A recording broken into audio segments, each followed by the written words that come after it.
강의를 하다 보니까 너무 강의가 전문적으로 흘러가는 것 같고, 그래서 그리고 이게 이렇게 나가다가는 대학에 들어가기도 전에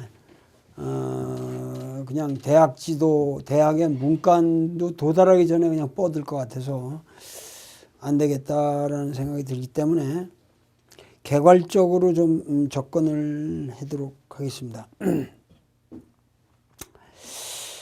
그러니까는 그 대학이라고 하는 것이 한유라는 분야에서 최초로 원도라는 그 고문운동을 표방한 아주 시대의 명문에서 대학이 최초로 인용이 되죠. 그러니까 대학이 그 한유에 의해서 인용되기 이전에는 아무도 대학이라는 거는 몰랐다.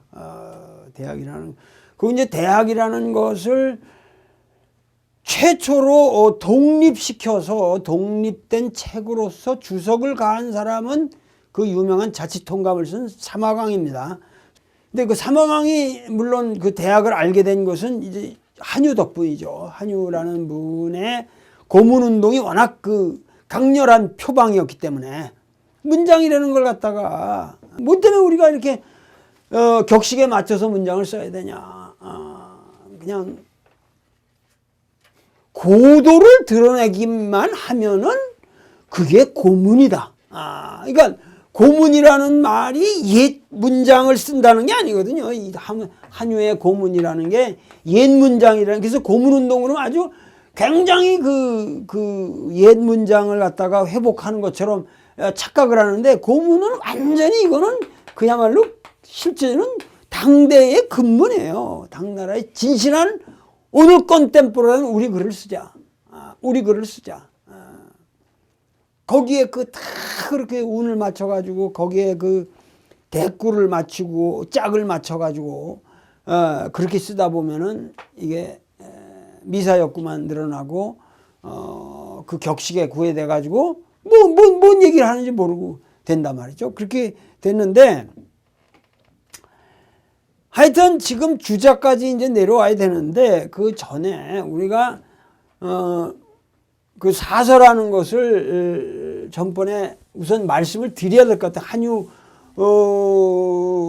얘기하고 이러다 보면 이제 너무 크게 맥을 놓칠 것 같아서. 그러니까 한유라는 분 다음에 이제 그 다음에 복성서를 쓴 이제 이고라는 분이 있어요. 이고라는 분이 있고, 그 다음에 이제 사마강이라는 분에 의해서 문제의식이 연결돼 가지고 그 다음에 이정, 정의천, 정명도 해다가 지금 여기 주자까지 내려오는 거거든요. 그래서 여기서 소위 이제 사서라는 개념이 이제 완전히 확립이 된다고 보는 건데, 뭐 여기까지 내려오는 과정을 우리가 쭉 봐야 되는데, 결국은 이 사서라는 게 전번에 뭐라고 그랬어요? 사서라는 게 이게 논어, 그 다음에 맹자, 그 다음에 대학, 중용이다. 이 네 개인데, 대학과 중용은 얘기 속에 들어있는 거라고 그랬죠. 얘기라는 것에 들어있다. 그래 했는데, 자, 여기서 봅시다. 그 한유라는 분이 이 문제에 대해서 이제 들고 나오는 것이, 여기 이제 그 원도라는 글에 무슨 얘기가 나오냐 하면은,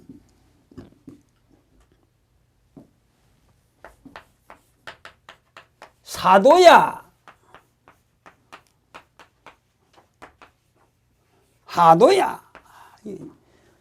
여기 뭐냐면 사도라는 거는, 이게 이제 공자님께서 옛날에 사도라는 말을 이도, 그래서 그냥 사도 그러면 꼭 유교의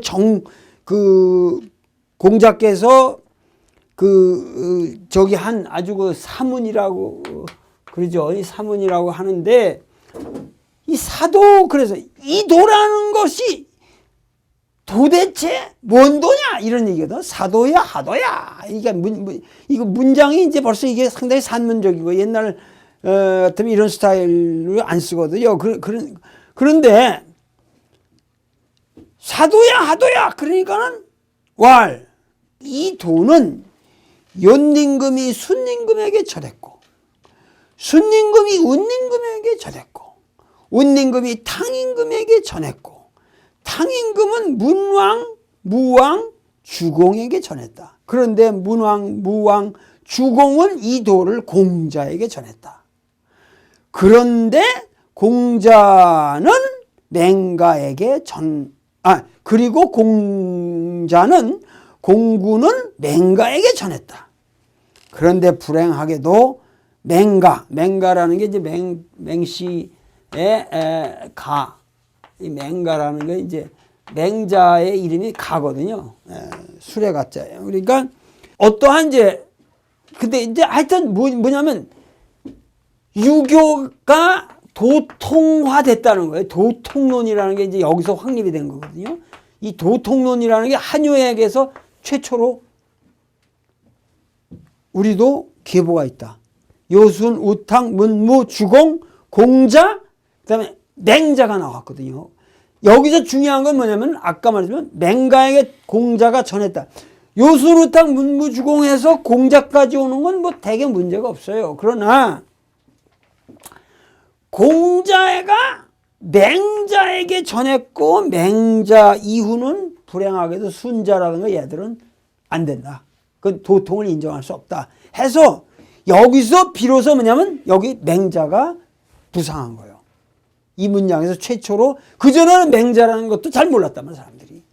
그러니까 이 도통론에서 제일 득을 본 사람은 지금 맹자거든. 자, 그런데 맹자까지 오기까지가 요 맹자에서 오기까지가 이 주자에 오면 이 도통론이 중요해지거든. 그러니까 이 한유로부터 도통론이 시작돼 가지고 이 도통론이 쭉 내려오게 되는데 공자의 도통을 받은 사람을 정자로 친단 말이에요. 근데 논어를 실제로 보면 정자가 그렇게 대단한 애는 아니거든요. 근데 후대의 정자의 제자들이 아마 번창했던 모양 같고 그 도가 있었던 사람 같아요. 그래서 정자가 있었고 그 정자에게서 정자를 통해서 공자의 손자인 자사가 배웠다는 거거든요.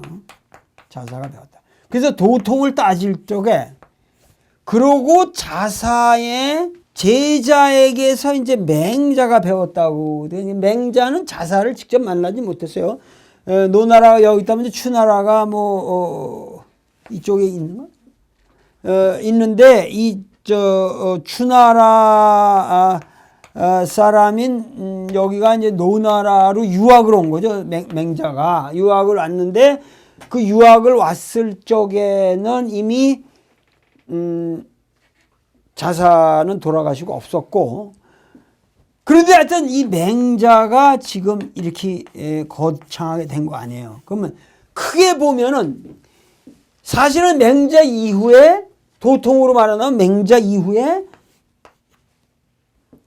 한유가 가야 되는 거예요.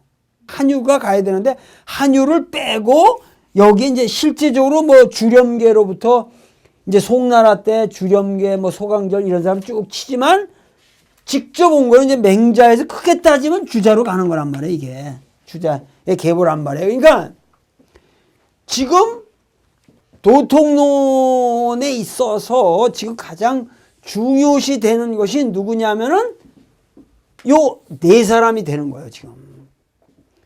그러니까 지금 우리의 본래적인 한유의 원도로 갔을 때 이 도를 회복한다고 그랬을 적에 유도를 하려고 그럴 때 앞필이 되는 사람이 이 네 사람이라는 거지. 이 네 사람을 주자가 지금 살리려는 게 지금 유학이잖아. 신유학이라는 거야. 네 사람을 살리자. 그러다가 보니까 여기서 하나씩 이 사람들의 대표작을 꺼내야 된다 이거예요. 대표작을 꺼내려고 보니까 공자는 마침 논어가 있단 말이에요, 이게. 그러니까 논어는 하나, 오케이. 하나, 오케이. 그 다음에 제일 밑에 있는 맹자도 있단 말이에요, 이게. 그러니까는 뭐 맹자도 있어. 아, 오케이. 이게 오케이가 됐잖아요. 이게 두 책이 이서가 됐어요, 지금. 논어가 됐고 맹자가 됐어. 그 다음에 이미 사마천이 공자 세가의 끈투머리에 자사가 중용을 지었다라는 말이기 때문에 오케이. 보니까 이 중용이라는 건 대학 속에 있더라. 아니, 중용이라는 게 얘기 속에 보니까 있더라. 해서 오케이 해가지고 뭐냐면 중용이 여기 이제 들어간 거죠, 여기에. 근데 또 중용이라는 책은 엄청 심오한 불교의 형이상학을 능가할 만한 형이상학이 있단 말이야. 왜냐하면 벌써 중이라든가 용이라든가 이런 것들이, 중이라는 건 모든 것의 어떤 센트럴리티, 하나의 중이라고 하는 이 개념이잖아요. 용이라는 건 하나의, 우리가 범용하다 이러지만 용이라는 건 평범성이란 말이야. 그러니까 중용이라고 하는 것은 다 들어가면은 그 인간의 그 가장 지극히 평범한 일상성 속에 그 유교의 도가 있다고 하는 그것이 다 들어가 있기 때문에 이 중용이라는 것은 어마어마한 철학이 있단 말이에요. 그러니까 그 집어내도 안전하지. 우선 논어라는 거는, 이거는 사복음서처럼 이건 로기온 자료니까, 사복음의 로기온 같은 자료니까는 이거는 엄청난 오리지널리티가 있단 말이에요. 그렇기 때문에 논어는 이건 진짜 그 뭐랄까 그 이렇게 잉어가 그냥 파닥파닥파닥 하는, 그냥 그물에서 방금 했을 때 이렇게 잉어가 파닥파닥 하는 것 같은 그런 공자의 어떤 신선한 걸 느낄 수 있거든요. 그거에 대해서 맹자는 그걸 가지고 장쾌한 논리를 만들어서 상대방들을 딱 하니까 바울과 같은 아폴로제틱이 여기선 호교론적인 이것이 딱 된단 말이에요.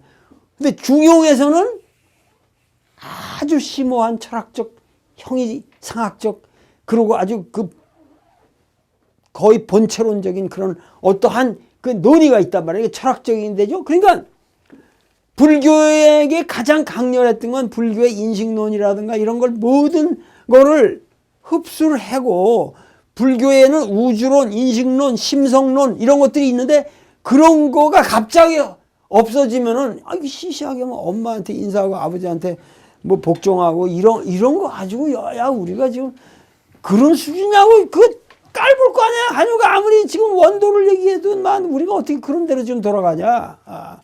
우리는 이미 눈만 한번 감았다 뜨면 그냥 산도 있었다 없어지고 막 이런 경지에 와 있는 사람들인데, 그거 가지고 되겠냐 하니까 그 당시에 그렇게 해가지고 그러한 경전을 물색하는 거라. 근데 물색하는데 그거를 마침 이 도통론에 맞춰서 만들려고 그랬기 때문에 뭐냐면 자사자라고 그러거든요. 그러니까 뭐야, 공자, 증자, 자사자, 맹자 해서 이 네 사람의 도통을 모은 책이라고 해서 원래 사서라는 말을 주자는 안 썼고 반드시 뭐냐면 주자의 사자서라고 얘기를 했거든요. 사서라는 말이 아고. 그러니까 이 도통의 네 주역의 책들. 근데 여기서 지금 가장 애매한 게 뭐냐면은 정자라는 사람이란 말이에요. 그래서 정자라는 사람을 하려고 그랬는데 정자는 보면은 공자가 내 정자 보고 귀에 안거라. 어린애, 그때 정자가 어린애니까 내가 너에게 알려주겠다 하고 하신 걸로 나오는 것이 효경이라는 게 있었거든. 효경이라는 게 있었는데 이제 효경도 과연 이제 정자의 저작이냐 하는 건 문제가 있지만은 공자가 이렇게 일러주시고 그 공자가 일러주신 것을 이제 정자가 풀이를 한 것을 그 제자들이 그 다음은 적어 놓은 것이다. 그래서 그 효경이라는 게 있었기 때문에 주자는 이왕 얘기가 나온 게 효경하고 이 대학을 비교해 볼 적에 대학이라는 건 이건 효경하고는 비교가 안 되는 거거든요.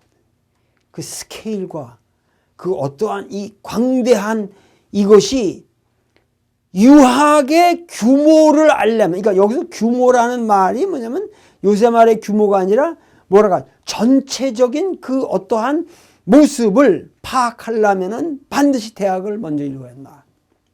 그만큼 대학이라는 것은 유교의 선진 유학의 총결산이에요. 이거는. 그래서 이 효경의 체제에 맞춰서 대학이라는 것도 그렇고 중용이라는 것도 그렇고 이 중국 경전의 위대한 게 뭐냐면 그 제 앞장에다가 밀집된 아이디어들을 이렇게 해놓고 그걸 이렇게 푸는 형식이 많거든요. 그래서 대학의 앞에 쓰여진 그 뭐냐면은 수신제가 평천화가 나오는 경물치지 이런 것이 나오는 이 앞대가리를 갖다가 그것을 그 공자가 정자에게 말한 것을 정자가 기록한 공자의 말씀으로서 기록한 것이라고 해서 경이고 그 다음은 그 경을 정자가 풀이한 것이다. 그래서 경전 체제로 해서 대학을 정자의 작이다. 그렇게 주자는 규정을 하게 되는 거거든요. 이렇게 되면은 대학을 정자의 저작으로 해버리면은 어떻게 돼요? 사자서가 구비되는 거죠.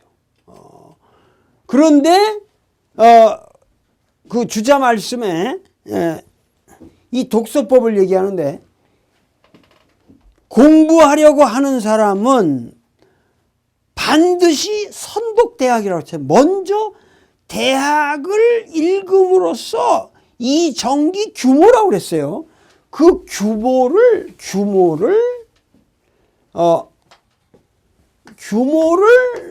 정해야 된다. 그러니까 대학을 읽어서 유교의 전체적 아웃라인을 파악해야 한다는 거예요. 그렇게 해가지고 그 다음에 뭐냐면은 차독 논어, 그 다음에 논어를 읽음으로써 뭐냐면은 근본을 세워야 한다. 유교의 근본은 공자님 말씀이 그 뿌리니까. 그 다음에 차독 맹자로 해가지고 맹자를 그 다음에 읽어서 뭐라고 그랬냐면은 발월. 어떠한 의미에서 그 공자의 말씀과 사상이 발현되어서 뻗쳐나가는 그러한 전개되는 모습들을 파악을 해야 된다. 그 다음에 차독 뭐라고 그랬어요? 그 다음에 차독 중용을 읽어서 고인지 미묘철학, 아주 미묘한 곳을 깨달아야 된다. 그래서 이 사람은 뭐냐면 이 네 개의 책을 가지고 처음에 대학을 읽어서 그 유교의 대강을 파악하고 그 다음에 논어를 읽어서 그 근본을 세우고 그 다음에 맹자를 읽어서 그것이 전개되어가는 모든 양상을 파악해서 마지막에 중용을 읽어서 그 미묘한 뜻에 도달하게 되면은 대개 유학이 무엇인지를 알 수 있다. 해가지고 이런 사자서의 독서법까지 확립을 해서 당대에 그 불교에 미쳐 있는 사람들한테 야, 불교 공부하는 것보다 이걸 공부해도 불교에서 말하는 모든 것이 여기 다 들어있다. 해서 그들을 꼬시는 가장 좋은 텍스트를 4개를 우선 만들어냈고 이 4개의 텍스트를 가장 평이한 말로써 주석을 단 것이 사서 집주가 된 것이죠. 그래서 이 사람이 뭐냐면 원래 이 사람은 사자서를 썼다고 그랬는데 여기에 대해서 집주라고 하는 것은 뭐냐면은 이건 내 설이 아니고 여태까지 이 사자서에 대해서 여러 사람들이 주석을 해 놓은 것을 내가 집대성 하노라.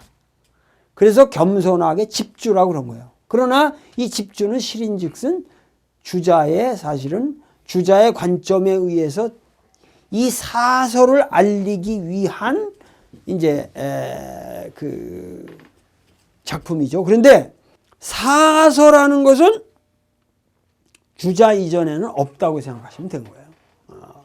그러니까 여기서 결론은 뭐냐면 사서라는 것은 근세 유학의 출발점이면서 사서를 확립하면서 주자학이 확립이 되는 거란 말이죠. 그리고 주자학이 확립되면서 지금 뭐냐면은 불교의 패러다임이 이제 유교의 패러다임으로 다시 바뀌게 되는 그런 의미에서 뭐냐면은 예수의 천국운동이라고 말한다면은 이제 주자학은 쉽게 말하면 사서운동이라고 말할 수 있는 거죠. 사서운동. 그래서 이 사서운동을 통해서 새롭게 문명을 만든 것이 동아시아 질서를 7세기를 지배하게 되는 거죠. 동아시아 문명을 7세기를 지배하는 건데 그러니까 이렇게 본다면 이 사서운동에서 지금 여기 보세요. 여기 중요한 게 뭐냐면 공자라는 분이 공자 이전에도 엄청난 문명의 하은주 문명의 축적이 있었다 그거예요. 그거를 이분이 이제 뭐 춘추를 짓고 그 최소한 시설을 뭐 이런 경전을 만들면서 또 자신들이 제자를 가리키기 위해서 논어를 하여튼 공자에서 만들면서 중국 문명을 정리를 한 거예요. 그래가지고 이것이 한무제에 의해서 국학으로 채택이 되고 그래서 이것이 전환 후환해서 소위 로마 문명에 해당되는 한 문명의 어떠한 그 기저를 만들어서 중국을 완전히 유교 문명으로 만들었단 말이에요. 그런데 이것이 다시 흔들리면서 뭐예요?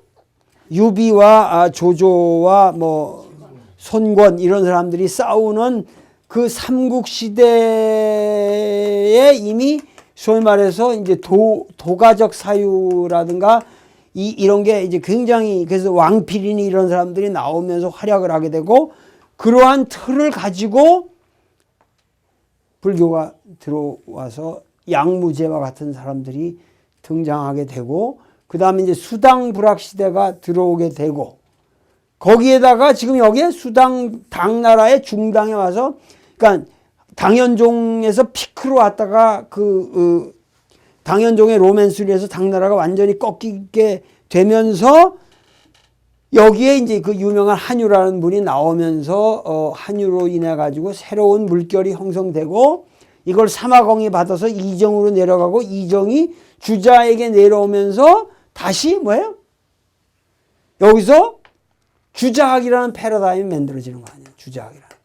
그러니까 크게 블락으로 치면은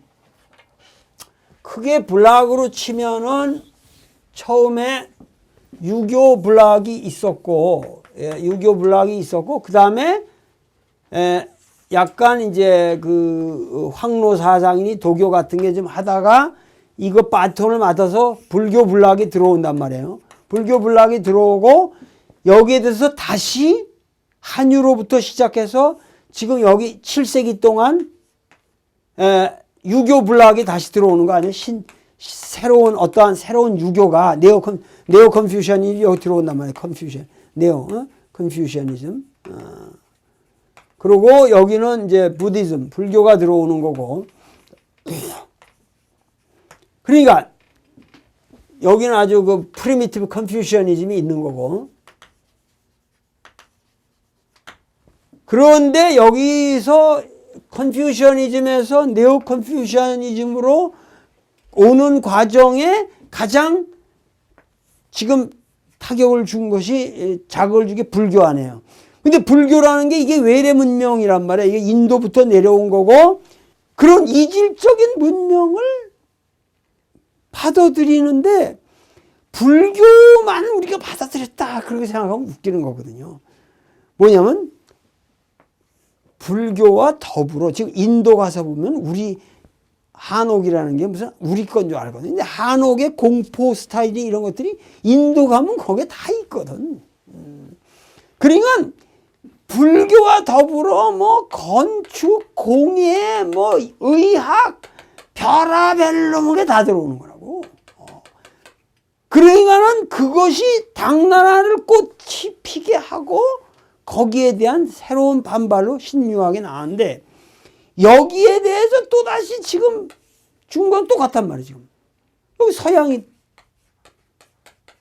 반격이 들어온 거고 여기에 가장 중요한 건 아까 말했지만 과학, 그 다음에 기독교, 정신문명으로는 기독교, 그리고 이것의 세속적인 거로는 역시 막시즘, 막스 레니니즘이라는 게 들어오고 이것이 이제 세속화된 형태로 이제 중국화된 형태로 마오이즘이 있는데 지금 이제 마오이즘도 이제 가고 이것도 가고 있단 말이에요. 그리고 이거는 그렇게 대단히 받아들여지지 않았고 지금 이거는 대대적으로 수용이 되고 있고 이러한 저기에서 뭐냐면은 이 1세기의 도전에 대해서 또다시 이게 이제 1의 이파크라면은 여기 주자가 제2의 신유학의 어떠한 여기를 했다면 여기 이제 제3의 새로운 유교 문명의 에파크가 생기는 거란 말이에요, 지금. 그러니까 1, 2, 3의 이러한 과정에 있어서 여기 제2 에파크를 만든 거는 지금 이 사서라는 거죠. 사서고, 이 제3 에파크에는 우리가 어떠한 무엇이 될 거냐 하는 것은 우리가 말할 수는 없으나 이 제3 에파크를 만들어 가는 데 있어서 도 지금 이 대학이라는 책은 무시할 수가 없다는 거죠. 이제 이것이 전체적인 이제 분위기인데 여기서 중요한 것은 여기서 이제 우리가 이 사자서라는 것이 왜 나왔고, 그러니까 사서는 주자학의 근거로서 등장한 책이지 그것이 중국 고대 경전이 아니다.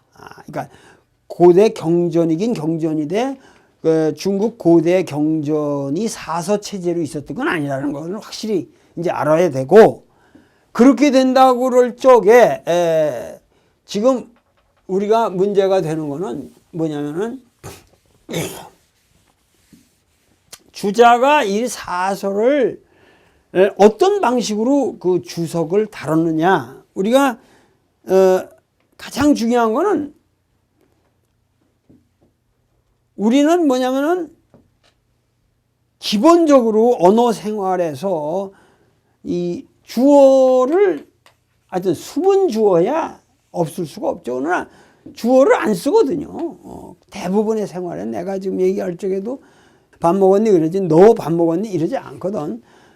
그냥 간다 그러지 내가 간다 이런 말 안 하거든 우리는. 근데 영어는 go 이렇게 안 하거든. 그럼 그건 명령형이 되지. 그냥 I go가 되면 반드시 주어가 붙는단 말이야.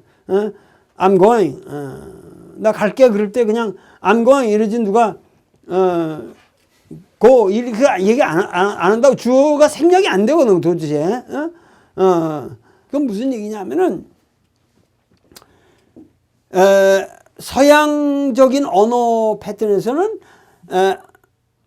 뭐 I go라든가 동사부터 시작해서 뭐 다 I am a boy든지 하여튼 나는 I am beautiful이든지 하여튼 뭐 형용사가 되든 뭐든 되든 말이에요. 이렇게 되면은 항상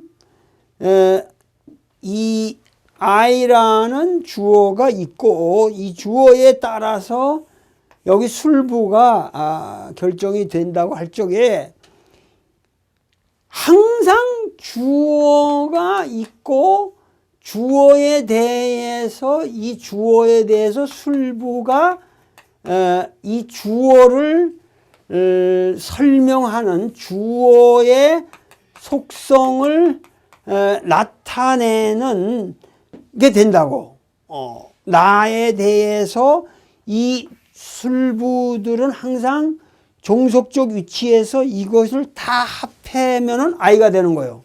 I가 되는 거거든요. 그러니까 항상 이 주어와 술부라고 하는 subject predicate pattern이라는 게 서양에서는 이렇게 되고 그렇게 되면 여기 주라는 말이 있고 여기 술이라는 말이 있듯이 주인은 항상 이 주어란 말이에요. 이게. 주인은 주어고 이거를 술한 거라는 얘기지.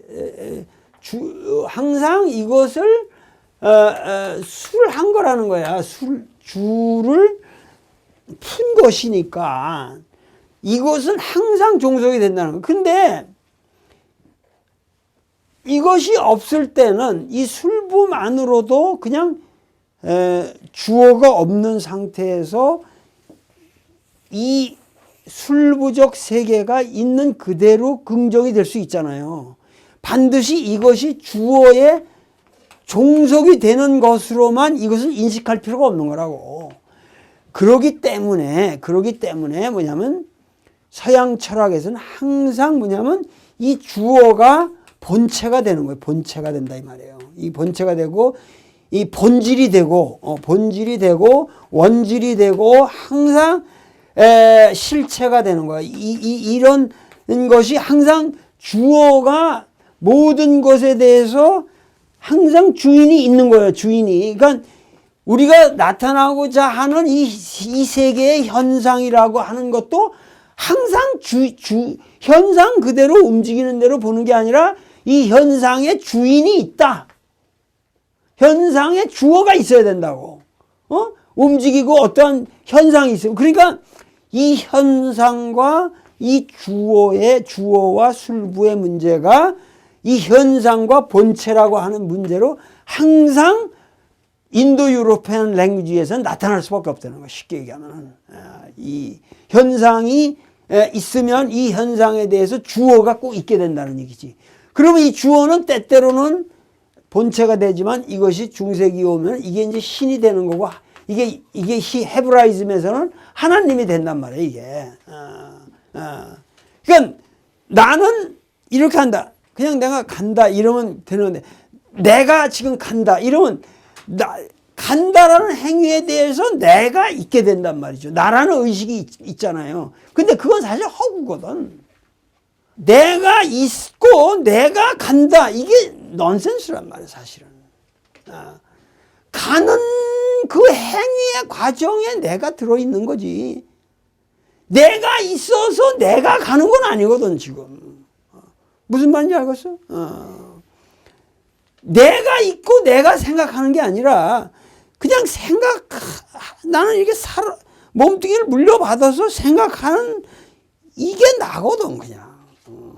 그런데 내가 있고 내가 생각한다. 이러니까 나라는 주체를 나로부터 분열시켜서 항상 놓게 된다는 거예요. 이게 하나님이 만들어지는 사유의 가장 기본 패턴이 인도 유로피안 랭귀지에 embedded 거기에 들어있다는 거야.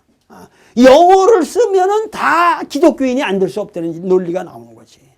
어떤 의미로 쉽게 얘기하면 인도 유로피안 랭귀지를 쓰면은 하나님화 된다는 거야.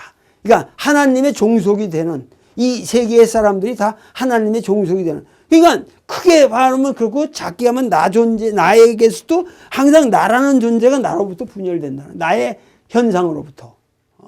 그러니까 이런 주어와 술부의 문제가, 이런 문제가 이 중국 고전의 세계는 없다는 거예요. 이런 문제가 유형화돼서 철학적 사유로서 등장하지 않는다는 거예요. 그러니까 서양 철학은 항상 주어가 뭐냐는 걸 묻는 질문이거든. 서양 철학이란 게 딴 게 아니에요. 주어가 뭐냐는 걸 묻는 질문이라고. 그런데 노노에는 그런 질문 하나도 없거든요. 이 세계의 본체가 무엇입니까? 공자, 당신은 누굽니까? 당신의 주인이 누굽니까? 공자가 내가 늘 가르치고, 뭐, 니들하고 뭐, 살고, 뭐, 그런 것만 지금 얘기하는 거고, 뭐, 그냥 윤리적으로 우리가 이 세계를 위해서 어떻게 뭐를 할 것이냐, 이런 행동, 술부적인 세계만 얘기한다는 거지, 지금. 주어적인 세계가 없다는 거예요. 쉽게 얘기하면 철학에서도. 그러기 때문에 이 주어와 술부의 문제가 이게 단순한 언어에 우리가 영어를 배울 적에 가장 처음 배우는 거지만 이것이 근본적으로 그래서 이게 없었는데 이 주어와 술부의 문제가 다시 불교를 통해서 중국인 마인드에 들어오기 시작한다는 거지. 그래가지고 이것이 결국은 뭐냐면 이러한 주어와 술부의 문제가 주자에 와서는 리기로 둔갑한다는 거예요. 리기로 둔갑한다는 거예요. 그러니까 리는 뭐야? 주어적 세계죠. 기는 술부적 세계예요. 이 세계는 기로 구성되어 있다. 그런데 이 기를 부리는 것은 리라는 놈이다. 이게 지금 이태계가 싸우는 문제거든. 이태계하고 이 저기가 싸우는 문제들이거든. 그러니까 이거는 뭐냐면 벌써 인도 유로피안 사유가 불교를 통해서 들어온 다음에 생겨나는 유교의 문제라는 거지.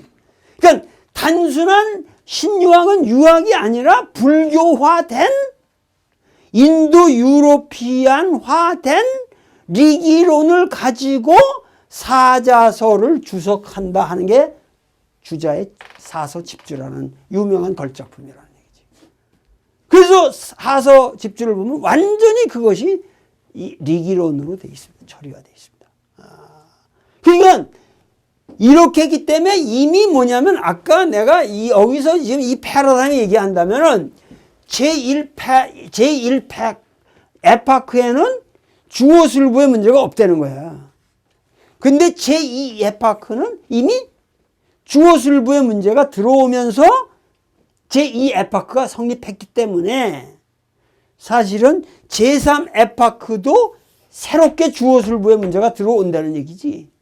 근데 이 주어술부의 여기서 우리가 새롭게 찾고자 하는 문제에 대해서 이미 제2 에파크에서 주자가 동서를 회통시킨 수준의 학문 수준을 우리나라 20세기, 21세기 학문 수준이 아직도 못 가고 있다는 거예요. 그러니까 주자를 전근대적인 학문으로 보는 건 너무 미친놈들이라는 거지. 아직 초현대적 학문도 지금 포스트 모더니즘도 주자 수준을 못 가고 있다는 거야. 내 얘기는. 근데 주자를 전 근대로 본다는 거야. 이런 미친놈들이 있다는 얘기지.